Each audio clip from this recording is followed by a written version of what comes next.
Cathar Love 113. Catharism, Cataclysm, and the sixth, Extinction. What an odd lot. Well, Catharism, I'm certainly trying to promote the ideals or the philosophy of Catharism, make people aware of its past history, medieval times, and how they were virtually annihilated, extinguished by the church, but it was not to be. And it's like a phoenix rearing its head once again, trying to bring more goodness and kindness and little less judgment, being less judgmental, more loving, with less conditions.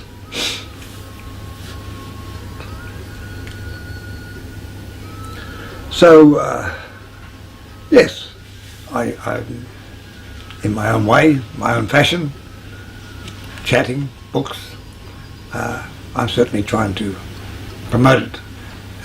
It's, I think, for the betterment of the world. Moving on to Cataclysm. Oh, before I do, I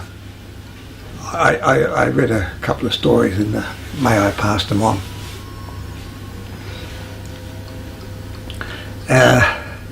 They both had a common theme. One was this small village, and minister, priest, imam, doesn't matter who it was, the priest, the local priest, and he borrowed this person's donkey, and after a few months the person needed the donkey, so he went up to see the local priest, the parish priest, and he said, "Oh, look, I need my donkey back, I'd like to come and pick it up." And the priest said, I don't have it. Just as he said that, he heard the donkey ee-aw, ee-aw, over in the barn. And the person said, "Hey, well, wait a minute, I just heard the donkey." And he said, "Will you take the voice of a donkey over that of a priest?" Or imam, or person in authority.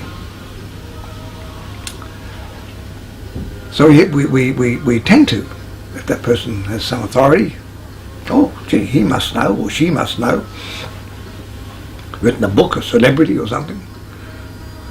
In a similar vein, there was this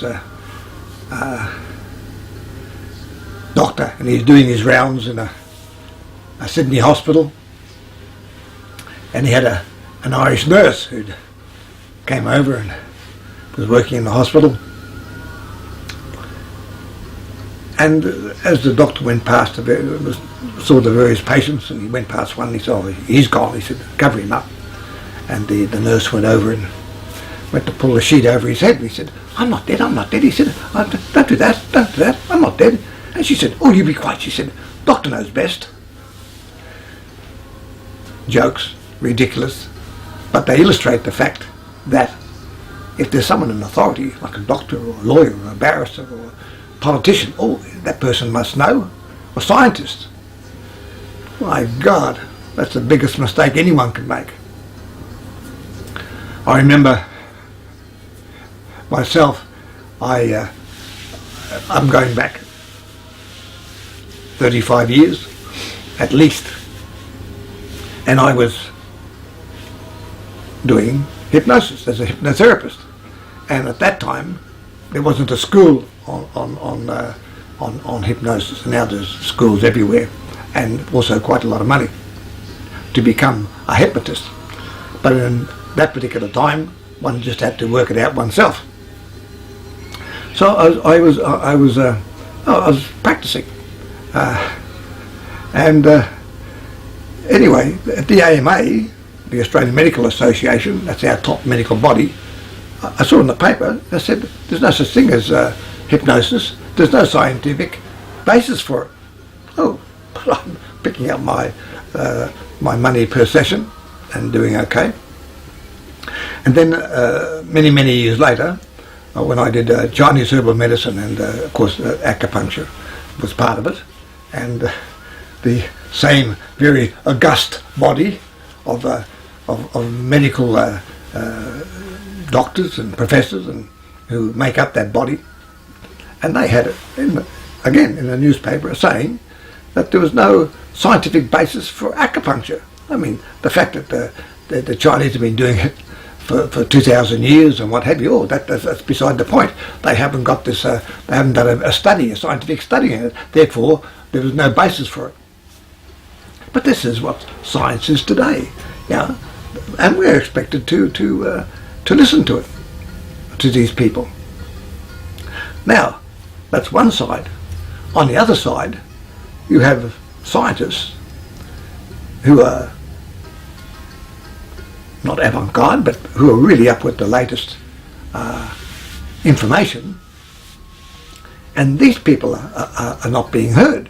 So I'm certainly not against science. I'm all for science, but what we'd call good science, or because a lot of science is the consensus. If all these scientists believe that, oh, that must be correct, and if you stick your head up and you say something different, some poor scientist or doctor, then just like religion, he's a heretic.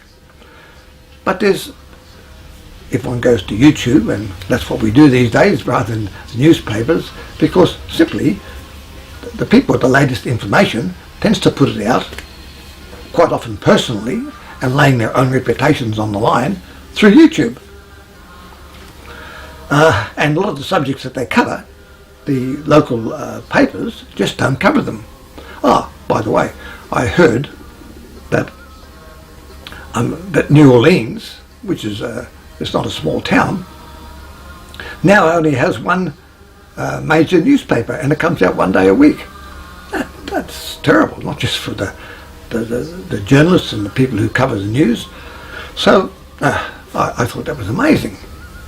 In Sydney here, we still have our two major newspapers, three major newspapers that we have every day, and there's quite a lot of smaller editions coming out as well for local news. So it's not healthy over here, but at least it exists. But YouTube and Amazon, because they're huge, they're large, some people complain about the fact that they're monopolies, but at the same time, it's through these channels that an ordinary person who would know, who may not have a chance to voice their opinion, good or bad, can actually get up and voice their opinion and put it out there. I'm told with books, something like 80%, over 80% of the books produced at the moment, publishers are not interested in them, and so they are published first on Amazon, or through an Amazon subsidiary company such as CreateSpace, wonderful people, and from that the publishers will often pick up 50 Shades of Grey. I haven't read it, don't intend to, but that's a case in point. That was snapped up by the publishers and became a bestseller, but it was through Amazon that they actually started. So there's no perfect system, but certainly Amazon and YouTube and the internet is allowing people a voice that normally often wouldn't be heard, and many need to be heard. Some don't need to be heard, but that's a personal opinion. So scientists, and there are scientists at the moment who are really concerned about, obviously, climate change, about nuclear weapons, the melting of the ice in the Arctic, and population explosion in different countries, quite apart from a few local wars that are going on. But even today, I had a discussion with this person saying, isn't it terrible now, the amount of terror that's going on and around the world. I said, hang on, let's get our facts right.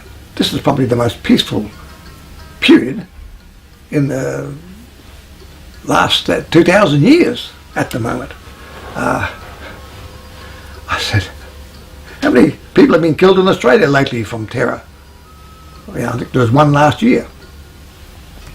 I said, really? There's a couple of wars going on, but they're minor wars compared to some of the wars we've been through. I'm just kept thinking of a few I was in. I mean, something like 60,000 American lives were lost in the Vietnam War. About nearly a similar amount, or less, of American soldiers were left in the Korean War, and there wasn't, because the Australians didn't have as big a presence, but we lost a lot in both wars as well. And and I was there, as it turned out, and I remember Korea, which was quite much more horrific than Vietnam. And it's hard to imagine, but there's 30 million people in Korea, and 3 million were wiped out in 3 years. I mean, that's a tenth of the population of the country, completely wiped out in 3 years. So these are wars when lots of people are taken away. What terror does is not so many people killed, but the very fact that it exists, the very fact that we just can't walk down into the city or town, or in the cities or major cities, and go to a major event and feel safe. This is not good, and this is unfortunately the byproduct, or the intentional byproduct, of terrorism and the acts of terror. But as far as people concerned being killed, there's not that many. In fact, most of the killing, it tends to be Sunni against Shia in Iraq and Syria and a few other places. I was amused to see, just on that, the Taliban was created by the CIA to fight the Russians when the Russians were in Afghanistan, and so the USA armed these people, these local insurgents, to fight the Russians. And it was very successful, and they trained these people, including bin Laden, who blew up Twin Towers, trained by American CIA. Very successfully, as it turned out.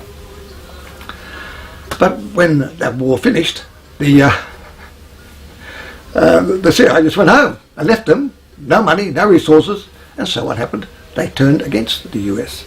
And the other factor was that the Taliban was going to allow a pipeline for oil to come through Afghanistan and go to the coast, and they decided, no, we're not going to let that happen, and so America then unleashed its vengeance upon Afghanistan and the Taliban. Now, it appears that Iran and Russia now are going to assist and arm the Taliban to fight the Americans. Gone full circle, created by the Americans to fight the Russians, and now the Russians are going to arm them to fight Americans. My gosh, my friend's enemy, my enemy's enemy is my friend. There's a true phrase. So, this is war, but compared to other major conflicts, it's a small war. Our problem is that it is cataclysm that is coming upon us, but it coming upon us by stealth. It is through this continuous growth in industrialization, the continual population which is often needed because of the population growth and needs to be fed and housed. And all this is contributing to global warming, pollution, the climate change in the Arctic and Antarctic, the loss of snow on the ice shelf. But we have to remember, where is this population explosion coming from?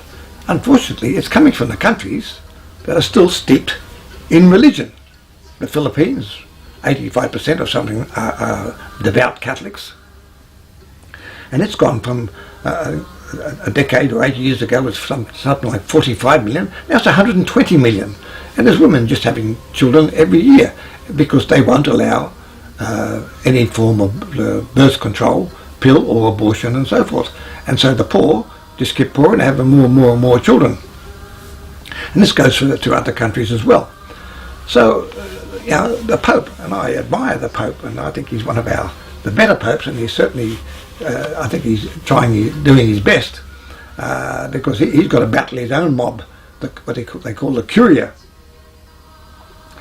And but we don't hear much coming from the Pope, who possibly, well, now this is publicly, because he might be doing a lot behind the scenes, trying to do something about this population explosion, because he is the head, and the dollar and the buck stops there.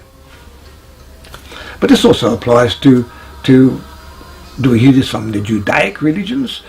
Anyone from the pulpit that's speaking for the environment? Do we hear this from the Islamic imams and mullahs? Any of these people? No. Most of the people who are concerned about the environment often have very little concern for religion. And they realise that the only way we're going to help the environment is by doing something ourselves.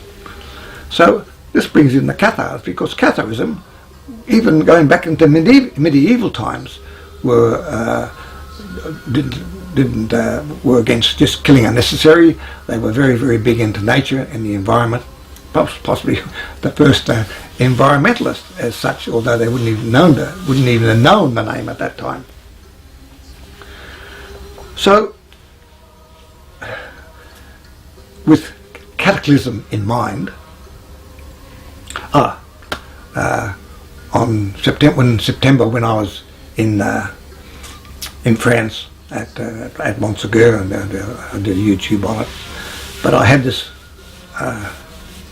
I just had to get up out of bed because it was just going around in my mind and my head, and I just had to write it down. So it wasn't a dream; it just the things I do is even now. I just messages are just given to me, and I get up and I just write it down as quick as I can. Say full stop. I'm on to the next sentence, so I don't have time to think about it. I just write down what's poured out, and sometimes it's usually I get up at 5:30 and 7:30, and I go back to bed.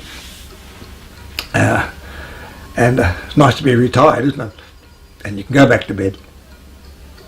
But I intend to. Well, I'd like to read it again because it's pertinent to what I'm about to speak about, and that is the 6th extinction, and it's titled "Earth, My Mother." I am crying, but so few heed my tears. I am dying, but who know of my fears? With little choice but to save myself, that's obviously Earth, that I may live, yet many will die. As I write myself, as I've done before, and will again, so those who will know, who survived the necessary wrath of your mortal mother, Earth, Cataclysm is my saviour. When much will die, many more will cry, yet we will survive.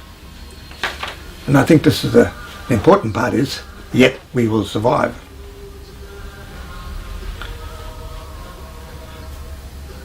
There's people around,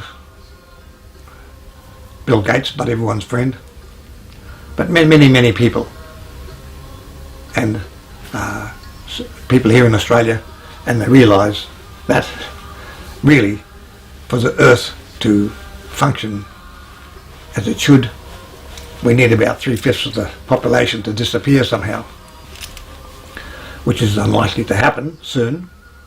But if we continue the way we are, then one way or another it's going to happen. And there are people now, and it's becoming increasingly more so, if one wants to go to YouTube and look up the 6th extinction, which is a good heading, because that's what some people say we are heading towards, and we're not going in a linear, we're moving at an accelerating rate. And we hear of what tends to happen. We hear various scientists and people who are experts in a particular field, and they'll talk about the Arctic or the Antarctic. They'll talk about the snow, the pollution going into the snow, and which makes the snow melt. As the snow melts, the remaining ice and snow becomes darker, and so therefore it absorbs more solar energy. That's the next door's baby dog going for a walk. And so it's cannibalizing itself. The more it melts, the darker the snow and ice gets, and the warmer it gets. So we have experts on that. Then we have other experts on over here who are talking about the craters, the volcanoes, the huge, well, not the craters under the Bering Sea, off the coast of Norway. And there's all these various craters from going up to half a kilometre. Some of them are quite huge. And what these craters have come from is, this is the methane gas which is trapped under the ocean floor, is just bursting through and creating these and making these craters. The similar thing is happening in Alaska on the surface. As the tundra, as the permafrost melts, the methane is coming up in the lakes. There's kids, I've seen a YouTube of these young high school kids, and they're going out and putting a hole in the ice which isn't that thick, and suddenly the gas shoots up and they hit a flame, and it's just like a rocket going up, and then it's quite difficult to put out. So there's all this methane that's trapped there, that's being released, because as it warms, this is what's happening. You have in Russia the permafrost. As it melts, there's thousands of these craters, lakes, from 100 metres to half a kilometre wide. And this is where the methane has just burst through and shot into the atmosphere, and all the trees around have been flattened and so forth. Now some of these are vast. So there's experts and scientists detailing all these. But then there's another group who are talking about the similar things, thermofast, I forget the similar word like that, that are all these craters under the East Siberian shelf, which once upon a time was a landmass, but then the ocean rose over it, so all the animals and trees and things decomposed and became methane, and that's trapped under the ice, the cold, and the ocean. So as the Arctic warms through the warm air from the Pacific and the currents, and warming the Arctic, and then that comes back and warms it again, so it's a continuing cycle.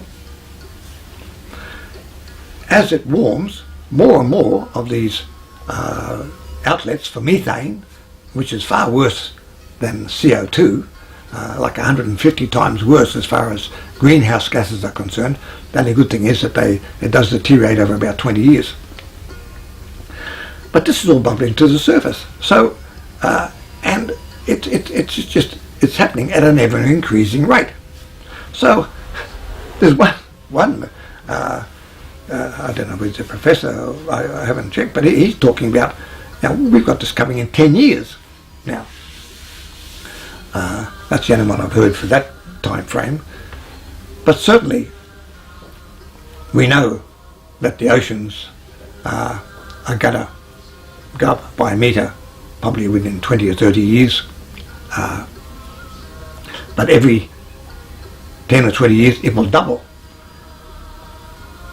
But this methane, everything, when you start putting them all together, I made a little bit of a list here, which I'd like to read out, because it's not just, I'm not trying to be the prophet of doom, but at the same time, just talking to some of my friends, and really, they are clueless. They haven't a clue. It's not that they're not interested, just that they're busy, they're tied up with their families. I'm in that situation where I have a little bit of time that I can look up and see what's going on, and sometimes the latest, and put a few conclusions together, and put it over to those people who may be listening at the time. And when I tell them that, they're sort of are quite shaken, and I'm not trying to tell them whether the world's going to disappear. What's the point of doing things if you think the world's going to disappear if one doesn't have a positive note? And I do believe that, at the last climate conference, every nation in the world wanted to pass not just an understanding, but they wanted it in writing that what they were going to do as far as that nation preventing climate change, with the one exception, dear Donald Trump. He didn't. He barnstarved his way through, and he walked out and he said, "I'll let you know when I get back to America." I won't go into him because there's people that like him, but I ain't one of them. I wouldn't even want to meet the man. Some of my friends, some people might think I aren't the greatest because I like people, all different types of people. And I don't like religion, but I'm not against religious people. If I was, I had my own family, my own personal friends. One of my dearest friends is Muslim. I've got Jewish friends, a number of them, and I'm Catholic and what have you, and I've got a few atheists as well. No, that's not that. But I don't like the organisations. I don't like what they do. I don't like what they stand for, and I don't like the fact that those religious organisations, they should be at the forefront of trying to help do something about the world's environment. But they're not. They're mainly silent. They'd rather tell us we're going to go heaven or hell. But some reasons for climate change. Warm water flowing into the Arctic from the Pacific Ocean. 1. A continuously darkening surface as dust and pollution remains after the melting snow. Less ice and snow means less sunlight reflected, which means more warmth from solar energy being absorbed. 3. Methane. More methane being released into the atmosphere as the tundra, the permafrost, warms. Also the methane being released from under the surface of the Siberian shelf and also the Bering Sea. Next, the continuing population explosion in developing countries through poverty, religious doctrines, and cultural practices.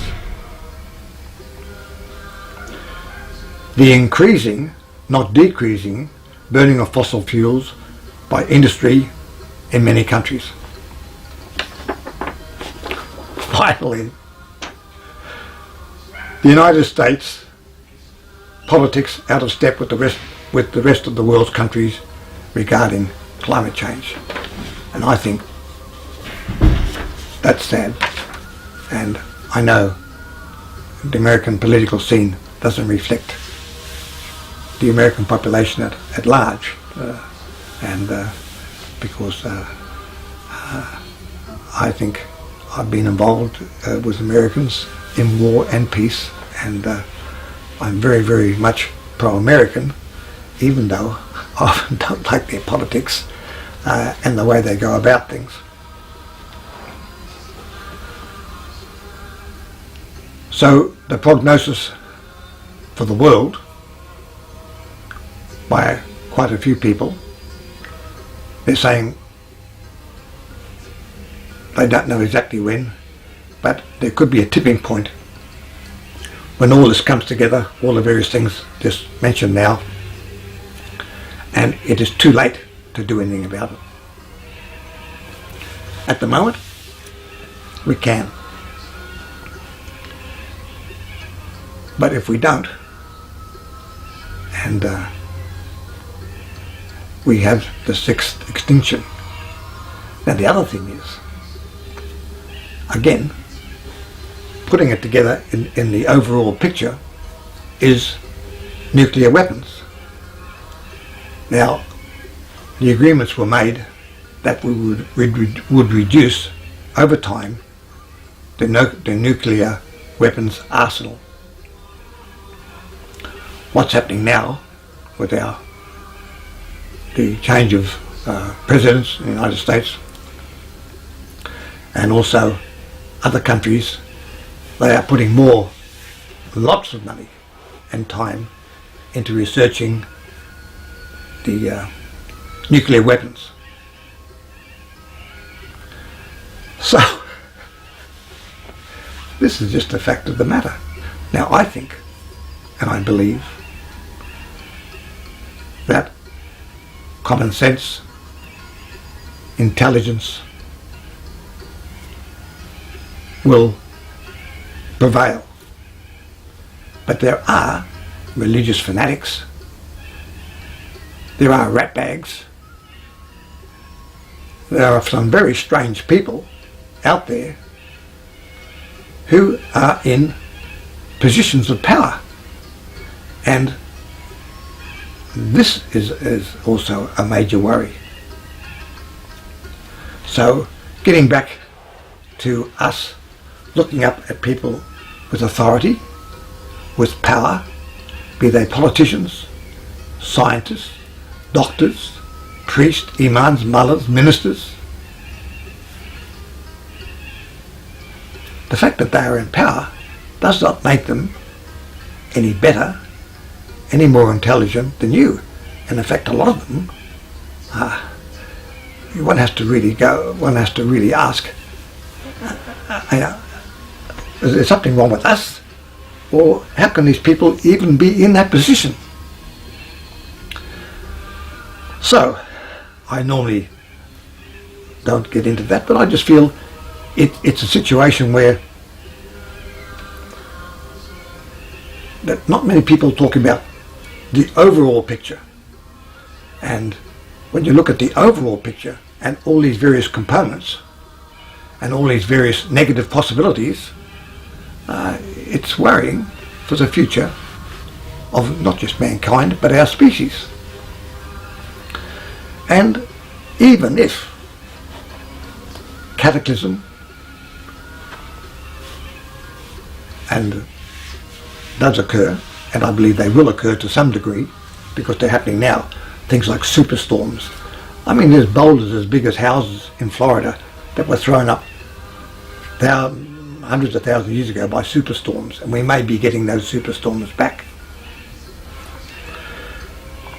So we may need these minor cataclysms to jolt our political leaders, our religious leaders, those people who can, celebrities, anybody who can sway people towards doing something about climate change, and that means cutting back on industry, on fossil fuels, using renewables and all those things.